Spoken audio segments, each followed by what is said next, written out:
Titanic was actually a hit job. What? Titanic. For real? Yeah, the Titanic was a hit job. So basically what happened was all the richest people in the world in 1912 were supposed to be on this ship. Mm-hmm. And you had the Rothschilds and their basically lackeys at that time who were called J.P. Morgan.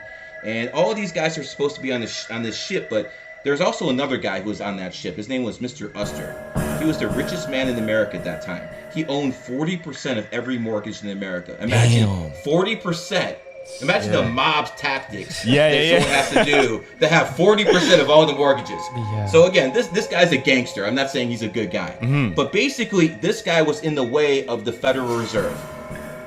They wanted to create a central bank, the Rothschilds, and they couldn't. They already owned Europe, but they didn't own America yet. Yeah. So they need to create a central bank. So what they did was, they can't just take someone out of that importance. You know, this guy's just too important.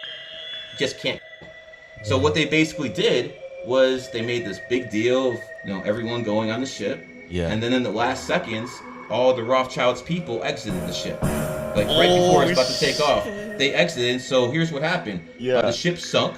All of a sudden, the richest guy in America died on the ship. Mm-hmm. And all of a sudden, all the politicians who he was basically bribing, all that money evaporated. So they went all to the Rothschild side. And then next year, on 1913, they started the Federal Reserve Bank because there was no more opposition to it.